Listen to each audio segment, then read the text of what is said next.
Itu saya tanya, Anies kok jadi ribut mau dipanggil KPK? Nah KPK-nya tuh begini, Pak, kami ini serba susah. Setiap kami mempersoalkan dana formula dan sebagainya, lalu dituduh mempolitisi, mau menjegal Anies, padahal tidak ada urusannya ini dengan Anies. Ini temuan BPK gitu loh. Sehingga kami merasa setiap nyebut ini lalu rame, katanya ini menjegal Anies. Nah disitulah terjadi diskusi-diskusi saya dengan Denny. Saya cerita, kata partai ini kasusnya, kata partai ini kasusnya. Ini menjadi sensitif. Ya. Tetapi tidak ada kita minta melapor ke presiden ini harus dijegal dan tidak ada sama sekali. Menuju Pilpres 2024, lembaga anti korupsi seperti KPK dibawa-bawa masuk ke dalam gelanggang politik. Ini yang membuat KPK jadi serba salah waktu mau periksa Anies Baswedan terkait kasus Formula E. Karena mereka itu selalu ditekan dan dianggap bagian dari gerakan politik untuk menjegal Anies Baswedan.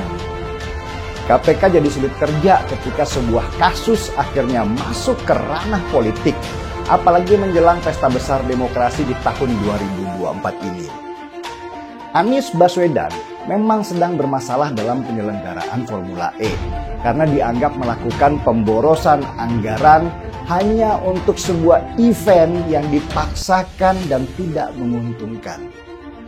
Badan Pemeriksa Keuangan atau BPK mencatat kalau ada pengeluaran uang untuk Formula E dalam jumlah yang besar kepada panitia penyelenggara Formula E senilai 1 triliun rupiah lebih. Dan temuan BPK inilah yang menjadi pintu masuk KPK untuk menyelidiki lebih jauh kasus Formula E. Apakah ada bukti korupsi atau tidak? Dan kalau nanti ada bukti korupsi di Formula E, harus juga diselidiki apakah Anies Baswedan terlibat atau tidak.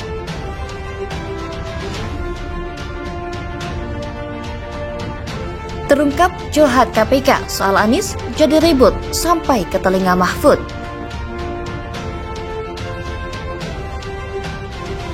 Ini kasusnya AX, ini kasusnya Y, yang itu kasusnya Z begitu. Saya bilang sama Pak Mahfud, Pak ini tentu saja tidak tepat kalau kemudian hukum menjadi alat, menjadi instrumen untuk menekan posisi atau koalisi Pilpres 2024. Udah jelas.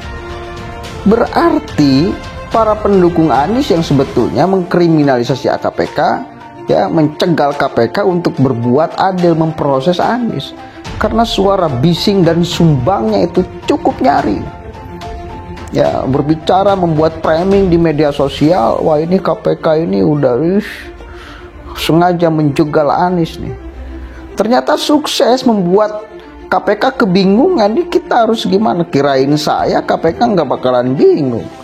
Ya lanjut aja, saya sepakat terhadap apa yang diucapkan oleh Profesor Mahfud MD.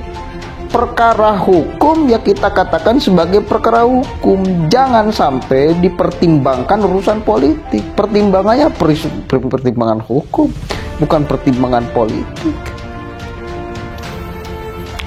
Nah kalau sudah jelas seperti ini, berarti kita sebagai masyarakat harus mendukung penuh apa yang akan, sedang, dan sudah dilakukan KPK. Sekali lagi, kita sebagai masyarakat yang waras, yang menginginkan tegaknya keadilan, tegaknya hukum, tanpa ada intervensi apapun sehingga mengganggu jalannya proses hukum, kita harus mengawal, kita harus mendukung apa yang akan, sedang, dan telah dilakukan KPK. Rakyat sudah capek menunggu penyelidikan mulai Formula E, mulai tanaman-tanaman ditebangi melanggar undang-undang, dan Formula E yang tidak jelas manfaatnya, kemudian dana bansos seperti ini.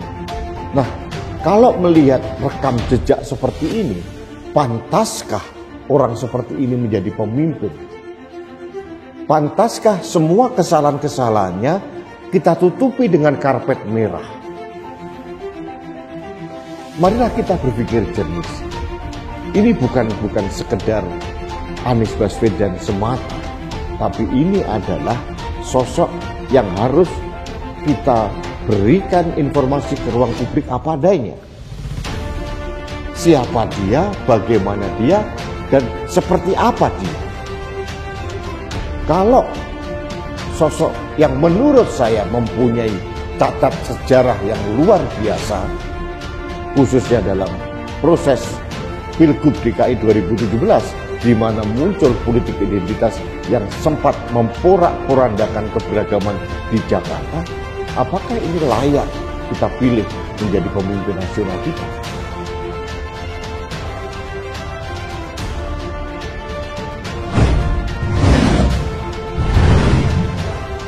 Menko Polhukam Mahfud MD mengungkap curhatan Ketua KPK Firly Bahuri yang mengeluh karena merasa dicurigai terkait pemanggilan Anies Baswedan di kasus Formula E. Sejumlah pihak mengkritik KPK terkait pemanggilan Anies terkait kasus Formula E hingga muncul isu kriminalisasi. Hal itu disampaikan Mahfud terkait isi pembicaraannya dengan Denny Indrayana. Diketahui KPK sedang mengusut kasus Formula E. KPK pernah memanggil Anies pada September 2022 lalu.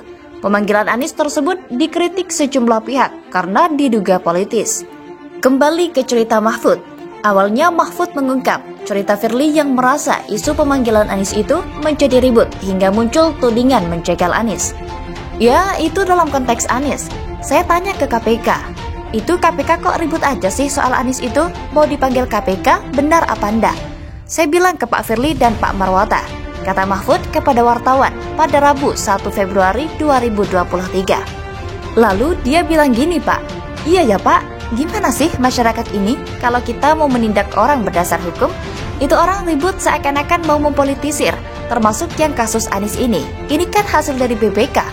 Jadi setiap kami menyebut mau memeriksa, kok ribut seakan-akan kami mau menjegal gitu. Ujar Mahfud menceritakan penjelasan Firly. Kepada Mahfud, Firly menjelaskan, penindakan yang dilakukan KPK berdasarkan fakta hukum, adanya tindak pidana atau tidak, serta tidak ada unsur politis dalam penindakan KPK. Ya, padahal bagi KPK itu hukum ya hukum. Kalau yang dilakukan oleh KPK itu menyelidiki terjadinya peristiwa pidana atau tidak, jadi tidak ada politiknya. Katanya menjelaskan pernyataan Firly. Selanjutnya Mahfud berpesan agar penindakan hukum tidak dikaitkan dengan pencapresan seseorang. Sebab menurutnya, penegakan hukum harus dilakukan secara adil. Nah, lalu saya timpali. Ya begitu dong. Saya bilang, kalau mau menindak itu jangan dikaitkan dengan politik, apalagi dengan pencapresan seseorang. Bertindak aja, kalau menurut hukum harus begitu, ya maka harus begitu. Kalau harus ditindak, ya harus ditindaki. Gak usah peduli kamu dikritik orang atau enggak. Hukum itu harus steril dari kepentingan politik, dari kepentingan pemilu, dari kepentingan pilkada, kata Mahfud. Nah, itu yang saya diskusikan dengan KPK. Jadi dia mengeluh karena selalu dicurigai. Kalau mau bertindak itu dicurigai ada urusan politik. Padahal kan itu temuan BPK, lanjutnya. Mahfud juga mengungkap, KPK pernah melapor akan menangkap seseorang dan menyarankannya agar melaporkan ke Presiden. Mahfud mengatakan saat itu arahan Presiden tetap dilakukan, penegakan hukum tetapi berdasarkan HAM.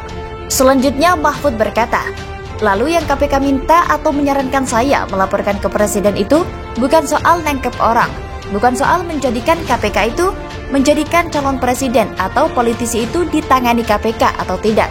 Kalau itu clear, lakukan saja, saya bilang gak usah tanya ke Presiden, karena Presiden pun sama, tegakkan, kata Mahfud. Yang minta saya menyampaikan ke Presiden itu, KPK adalah minta saya menginformasikan ke Presiden bahwa Lukas NMB itu akan ditangkap. Itu terjadi pada tanggal 5. KPK saya panggil ke kantor saya untuk menyampaikan perkembangannya. Lalu, Pak udah siap nanti Lukas NMB dalam waktu dekat akan dibawa ke Jakarta. Lalu dan tetap dengan arahan Presiden penegakan hukum, tapi jangan melanggar HAM. Oleh sebab itu dibawa dengan dokter, dibawa ke RS, diberi jaminan berobat dan lain-lain. Hanya itu yang disampaikan kepada Presiden, ujarnya. Mahfud menjelaskan hal itulah yang dibahas dengan Presiden. Dia menyebut tidak ada pembahasan soal capres, penundaan pemilu, ataupun kriminalisasi. Hal itu yang disampaikan kepada Presiden. Kalau itu saya bicara dengan Presiden. Tapi kalau soal capres, penundaan pemilu dan sebagainya, nggak ada. agar orang dikriminalisasi atau tidak. Itu diskusi saya dengan Denny ketika berbicara, sambungnya. Ya, kalau berbicara KPK itu semua banyak catatan. Si A itu punya kasus di Bank Banten, si B punya kasus di impor ini, si C punya kasus di proyek ini dan itu. Banyak tokoh-tokoh politik. Nah, dan menurut saya itu biasa aja, publik sudah tahu, bukan urusan presiden. Itu kan sudah muncul di publik. Kamu bisa baca di koran setiap hari siapa yang punya kasus di sini, siapa yang punya kasus di situ, ujarnya. Yang penting saya katakan, kalau hukum tegakkan hukum. Jangan apa dikaitkan dengan capres ini, bukan capres ini disandra dan lain sebagainya. Itu pembicaraan saya dengan KPK yang kemudian saya sampaikan ke Denny, sambungnya. Denny Indrayana ungkap tak percaya. KPK ex-Womenkumham Denny Indrayana mengaku tak percaya Komisi Pemberantasan Korupsi atau KPK era sekarang. Denny menyinggung penjagalan capres hingga kasus Formula E. Saya termasuk tidak lagi punya keyakinan kepada KPK yang sekarang. Setelah UU KPK yang diubah, KPK dilumpuhkan dan performanya semacam ini, ujar Denny pada wartawan di BTUN Jakarta pada Rabu 1 Januari lalu.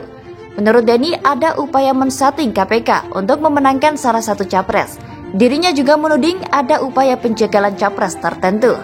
Saya khawatir bisa kemudian termasuk di setting, agenda setting pemenangan pemilu 2024 atau bahkan penjagalan calon-calon presiden tertentu, tuturnya. Dirinya pun menyinggung kasus Formula E yang menurutnya syarat akan kriminalisasi pada salah satu capres. Denny menegaskan jika dirinya percaya pada Bambang Wijojanto terkait Formula E. Itu yang saya khawatirkan. Bagian dari kriminalisasi dan bagian dari upaya menjegal calon-calon presiden yang dengan kasus-kasus semacam itu, ujarnya.